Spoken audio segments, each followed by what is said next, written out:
WADR, promoting dialogue. Good afternoon and many thanks for staying tuned to West Africa Democracy Radio, broadcasting on 94.9 FM and around the world on WADR.org. This is NEWSLINK. Here are the top stories. The United Nations raises alarm over the deteriorating security in northern Mali and MINUSMA's withdrawal process. Liberia's incumbent George Weah maintains the lead ahead of opposition candidate Joseph Boakai in the latest count by the Electoral Umpire. The National Presidential Progressive Tally Report consolidated 4,295 polling places of a total of 5,890 polling places, constituting 72.92%. The government of Ghana and South Africa signed a visa waiver agreement to enable visa-free travel between the two countries. And Ngai Mehe community in Senegal honors World Rural Women's and UN Food Days with festive event. We have appealed, we have write applications everywhere, but it's very difficult. We have not even received one from our government or stakeholders or parastatals. So it's a very big problem. By appealing to them, if they can support us, because we are willing to go to the higher heights. Stay with us for details of these stories and more. Here is Tawfiq Abdul Nasser with NEWSLINK. Thank you for joining us and a warm welcome to our listeners in the Gambia, Ghana and Liberia. We begin in Mali, where the deteriorating security situation in the northern region is of grave concern, according to the United Nations. The UN, in a statement issued by MINUSMA, expressed deep worries about the conditions for the withdrawal of the peacekeeping force from the country. Aside from the renewed fighting between the army and terrorist groups, the difficulties caused by the junta regarding the ongoing withdrawal are also hindrances. Imoredet tells us more. The United Nations statement over the weekend came on the backdrop of renewed fighting in the north between the National Army and former rebels. Hostilities against military positions by predominantly Tuareg separatists and the Group for Support for Islam and Muslims GSIM, affiliated with Al-Qaeda, have increased lately. The global organization says these conditions risk preventing the orderly and timely departure of the peacekeepers by December 31. The confrontation risk worsening in the coming weeks with the planned evacuation of the MINUSMA camps in Tessalit and Arguel, and especially Kidal, a stronghold of the separatists, according to the UN. The organization notes that since September 24, its logistics convoys have not been allowed to leave the town of Gao. While the UN warns about the impact of this development on the mission's ability to meet the established schedule, it reiterates the need for the safe transfer of its personnel. Referencing the Security Council resolution ending the MINUSMA mandate in Mali, the UN calls on the transitional government to cooperate fully to ensure the orderly and safe withdrawal of the mission. Recall the transitional government led by Colonel Assimi Goïta had demanded in June that the Blue Helmets depart the country nearly a decade after their deployment. Imoredet reporting there. Community members affected by recent attacks by gunmen in Plateau State, north-central Nigeria, have gathered to show appreciation to the government and security forces over what they call new approaches to curbing insecurity. The residents claim that measures are yielding positive results. They specifically commend the kinetic and non-kinetic actions being adopted that led to the arrest and neutralization of hundreds of bandits in recent times in the state. From Abuja, WADR's Usman Umar reports. Last week, a monarch of the Fulani community in the area went missing. 2 days later, the military recovered his remains, suggesting he was abducted and killed by armed men. Since then, there have been fears of a reprisal attack. This meeting was therefore convened by Major General Abubakar Abdul Salam, the commander of Operation Safe Haven, a code name for military operations tasked with restoring peace in the area. Here are some of the community leaders who attended the meeting. We want to condemn that heinous act.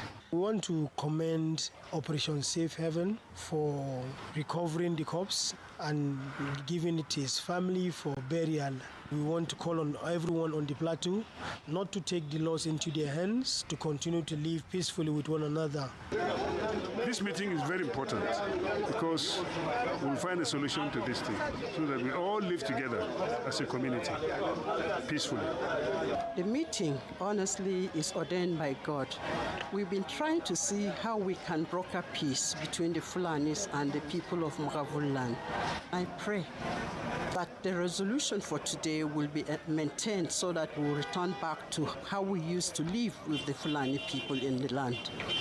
Attacks of this nature in the past had resulted in reprisals leading to loss of lives and property. The Plateau State government has also expressed commitment to continuously support the military operations to restore security and foster peace in the area. For NewsLink on West Africa Democracy Radio, Usman Umar reporting from Abuja. More stories coming up on West Africa Democracy Radio. NewsLink continues. Over in Liberia, the National Elections Commission, NEC, is still announcing results from the October 10 general elections. Liberian President George Weah has, for the third day running, obtained more votes than his main rival, Joseph Boakai, of the former ruling Unity Party. Making the pronouncement Sunday, the chairperson of the commission, Davidetta Brown-Lasana, revealed that in over 72.29% of the total vote cast, Weah obtained 593,558 votes, constituting 43.80%, while Boakai obtained 589,977 votes, constituting 43.54%. At the same time, the commission named former finance minister Amara Kone and several others as winners in the legislative category. The National Presidential Progressive Tally Report consolidated 4,295 polling places of a total of 5,890 polling places, constituting 72.92%. Boyka Joseph N. UP 589,977, constituting 43.54%. Weah George Mane CDC, votes obtained 593,558, constituting 43.80%. Total valid votes 1,355,140, constituting 100%. Total invalid votes 80,910. Total votes 1,436,050. Davidetta Brown-Lasana, Liberia's electoral chief, speaking there.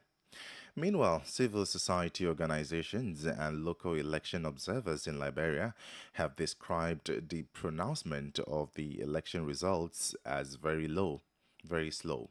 Nearly a week after the vote, undue claims of victory have sprung from the ruling CDC of incumbent George Weah and the opposition Unity Party of Joseph Boakai. The tense post-electoral climate has resulted in the death of at least 2 people from the opposing camps. However, some observers blame the delayed process on inadequate funding and logistical and technological gaps in the processes engineered by the EC. Harold Addo, a local observer and executive director of a coalition of CSOs on financing in Liberia, joins WADR from Monrovia. There is a progressive announcement of the results on a daily basis by the EC or by the EMB. And so we hope that before the 15 days should have elapsed, we would have had a very clear picture. But what we will we keep calling in order to be able to calm the anxiety and to reduce the anxiety. We would like to encourage the NEC to accelerate the results process, the announcement process, particularly for areas that are accessible, because it doesn't make sense to hold results, for example, in Monserrato, where it's far more accessible than any other county across the 15 political subdivision, to still be having the low level of percentage that is being announced. I think the more we can have an acceleration of the results, the better it will in terms of giving all of us a clear sense of as to where we are with the process. Harold Ado is the executive director of a coalition of CSOs on financing in Liberia. In Côte d'Ivoire, the opposition Democratic Party of Côte d'Ivoire, PDCI, held its 16th political bureau meeting at the party's headquarters in Cocody, east of Abidjan, over the weekend. The meeting lasted several hours and brought about recommendations to manage the party's affairs following the death of its leader, Henry Konan Bedi, on August 1, 2023. In attendance at the bureau meeting were the international banker Tijan Thiam and former Ivorian Minister of Commerce Jean-Louis Billon, who expressed his desire to lead the PDCI. James Ejapon reports. A key recommendation at the end of the meeting was the organization of an extraordinary congress during which a successor of the late Bedier will be elected. This extraordinary congress, on record as the 8th by the party, has been set for December 16, 2023. The elected president and executives will then be expected to communicate a date for the 13th Ordinary Congress. Initially scheduled for October 19, 2023, PDCI in a press release announced the postponement of the 13th Congress to elect its new head. Party officials say the debate around this decision was tense. While the interim president, Philippe Copley-Boni, wanted a vote after the funeral of Henry Konan Bedier, many called for an election early so that the new leader could plan the funeral. Copley-Boni, who expressed his commitment and involvement in PDCI, welcomed the frank dialogue which prevailed during this meeting, the party said. In the meantime, an ad hoc committee responsible for the 13th Ordinary Congress has been set up. The meeting closed with a call from the interim president for all party executives, members, and supporters to remain united for the victory of the PDCI in the 2025 presidential election. James Ejapon filed that report. In Guinea, the progression of a demonstration arranged by media experts aimed at urging the removal of constraints on the GuineaMatin.com website was abruptly ceased. The demonstrators were obstructed by the law enforcement authorities, who dispersed the assembly by implementing tear gas.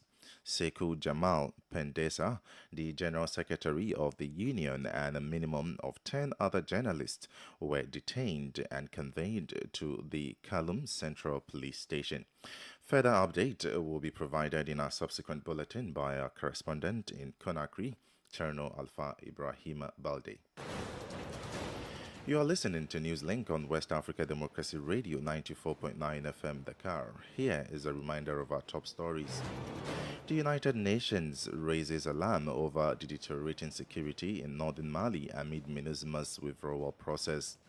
Liberia's incumbent George Weah maintains the lead ahead of the opposition candidate Joseph Boakai in the latest count by the Electoral Umpire. The governments of Ghana and South Africa signed a visa waiver agreement to enable visa-free travel between the two countries, and Ngai Mehe commune in Senegal honors World Rural Women's and UN Food Days with festive event.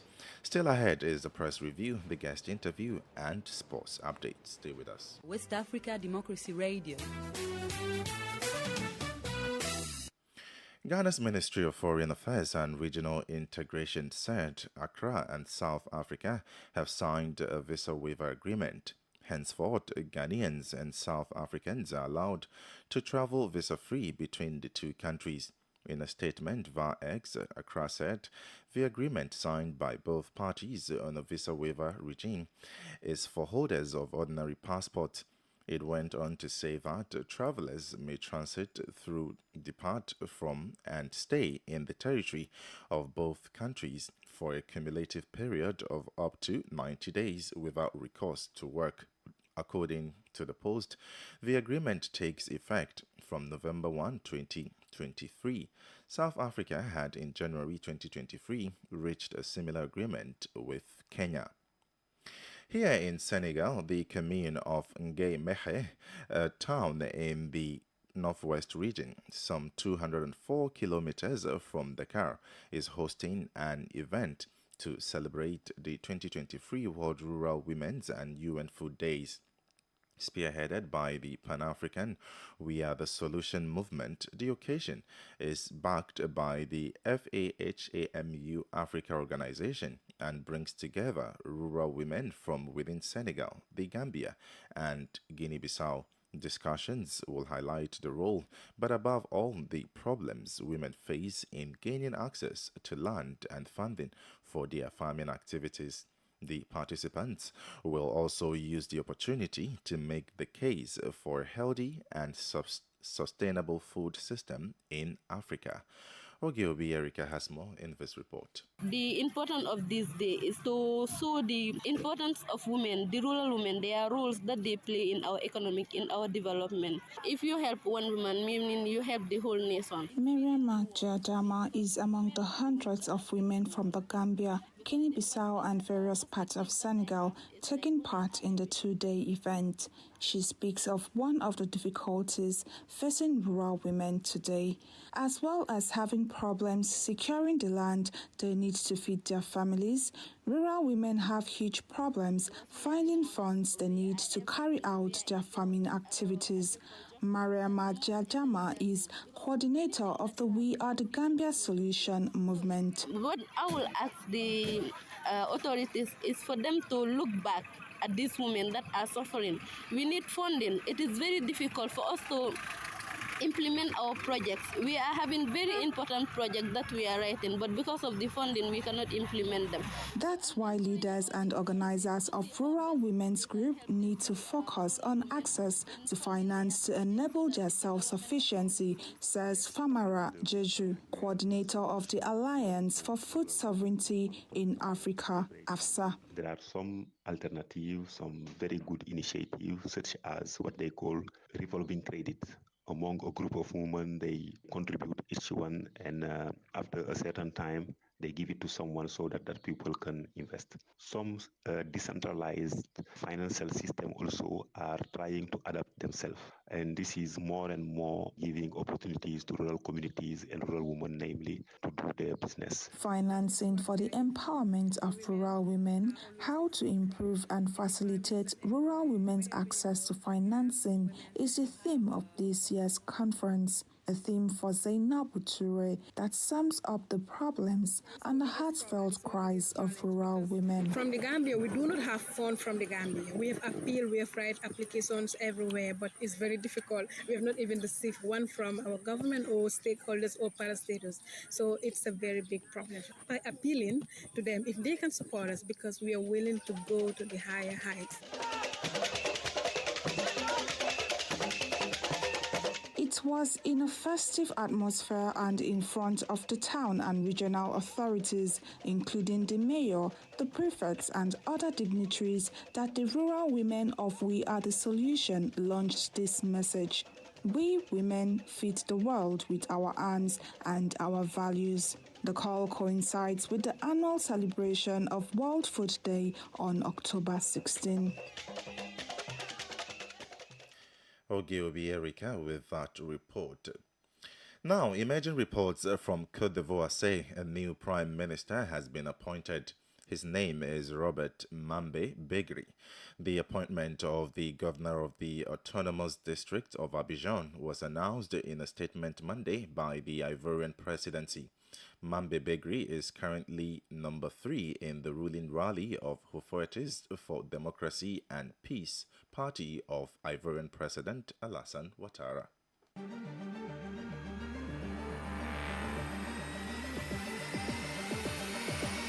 This is the newspaper review. Stay on top of the news. Get the most important stories with added insight and concise review. This is the newspaper review. Usman Umar in Abuja joins us now with the major headlines from the Nigerian dailies. Hello and welcome to the press review segment. We have a couple of the national dailies today to look at. Let's start from the Nigerian News Direct. Federal government eyes 1.5 billion naira World Bank loan to finance budget deficit, with the rider as minister pledges to respect Central Bank of Nigeria autonomy, ways and means borrowing limit. Wale Edun emerges as chairman of African Governors Forum. Of course, Wale Edun is the coordinating minister of the economy. Let's quickly move to the leadership newspaper, leading with election petitions. Appeal court transfers cases to Abuja and Lagos as APC, that is All Progressives Congress, People's Democratic Party, and Labour Party protest interference. Above the leadership newspaper is another important story. Zamfara, abducted corps members spend 59 days in captivity. This is an update on the National Youth Corps members who were abducted somewhere in Zamfara State in northwestern Nigeria. So very close to that, you have National Emergency Management Agency clarifies flood alert, insists data shows possible flooding. Let's quickly move to the Nigerian Tribune. Nigerian Tribune is leading with this upcoming off-cycle election, a governorship election in 3 states of Bayelsa, Kogi, and Imo, which is scheduled to take place on 11th of November. Now, Bayelsa, Kogi, Imo elections. People's Democratic Party, Labour Party disagree with APC over Independent National Electoral Commission's assurance. With riders, opposition parties raised out over e-transmission of results. Chicago State University, Tinubu gives reasons why the Supreme Court can't accept Atiku's fresh evidence. Of course, it's a follow-up to the ongoing saga over the certificate obtained and submitted by Nigeria's President Bola Ahmed Tinubu from the Chicago State University. And this is the much we have for you on today's edition of the Press Review segment. With me, Usman Umar. It's back to you in the studios.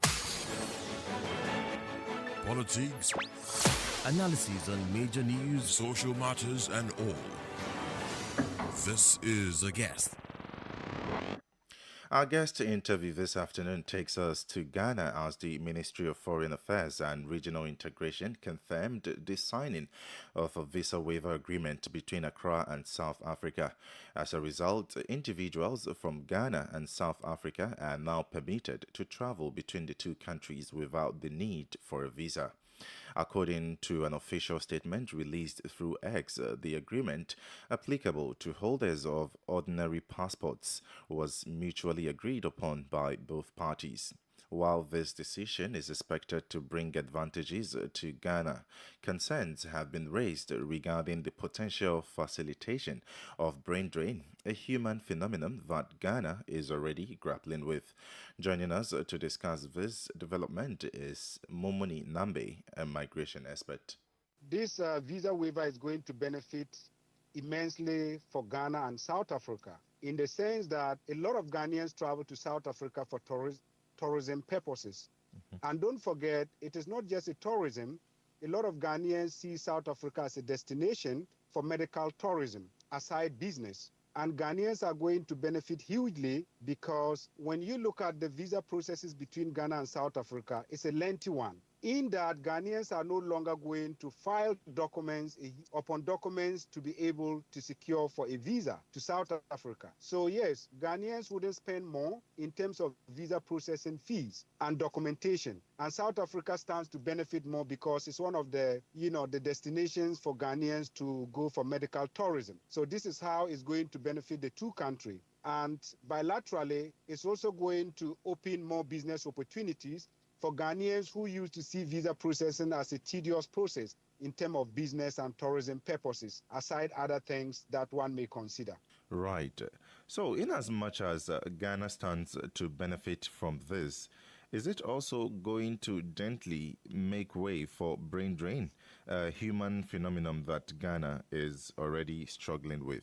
This is interesting, Mr. Tawfik. When it comes to brain drain, when you study migration, we as a country do not or should not consider the movement of people from one country to the other as a brain drain. Yes, you may consider, but is South Africa one of the countries Ghanaian professionals, skilled professionals, migrate to? I think the answer is no. There were times that Ghanaians moved to South Africa to teach mathematics and science. This is no longer the case. But when you talk about brain drain, the two countries appear to benefit, okay? In terms of South Africa and Ghana, don't forget, when it comes to remittances, Ghana and other developing countries tend to benefit as a result of, skilled migrant remitting, which forms, a higher consideration of the country's GDP. So I as a migration specialist, I will not see or consider, Ghanaian migrating to South Africa as a brain drain. So, Mr. Nambe, what do you think the South African government can do to prevent those who see this as an opportunity to relocate to South Africa instead of the given 90 days period?